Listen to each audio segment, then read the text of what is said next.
যখন অসুস্থ ছিলাম তখন এই রেসিপিটা শিখেছিলাম। তো সেটা আপনাদের সঙ্গে নিয়ে হাজির হলাম। আশা করি আপনাদের ভালো লাগবে। তো আসসালামু আলাইকুম বন্ধুরা। এই যে আজকে আমি মসুর ডাল, তারপরে আলু আর মটরশুঁটি দিয়ে তারপরে এটাকে মানে মাখিয়ে রান্না করব। সেটাই আপনাদের সঙ্গে শেয়ার করছি। আশা করি আপনাদের ভালো লাগবে। তো এই যে আলু, মসুর ডাল, তারপর মটরশুঁটি আর পেঁয়াজ কুচি, রসুন কুচি, তারপর কয়েকটা কাঁচামরিচ দিয়েছি। আর তারপরে দিয়ে দিলাম মসলাগুলো, স্বাদ মতো লবণ দিয়েছি। তারপর মসলার মধ্যে আছে হলুদের গুঁড়া, তারপরে মরিচের গুঁড়া, জিরা ধনিয়া গুঁড়া আর গরম মসলা গুঁড়া।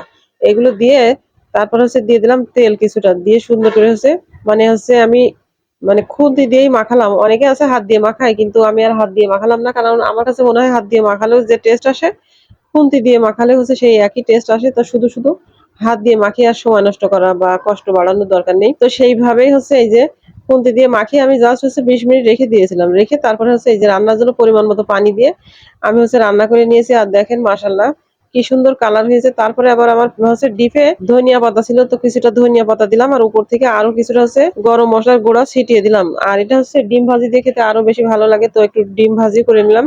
যাই হোক, ভিডিওটা কেমন হয়েছে, মানে রেসিপিটা কেমন হয়েছে অবশ্যই জানাতে ভুলবেন না। আর এমন নিত্য নতুন রেসিপি দেখতে অবশ্যই বাংলা রান্নাঘরের সাথে থাকবেন। সেই পর্যন্ত সবাই ভালো থাকেন, সুস্থ থাকেন। আল্লাহ হাফেজ।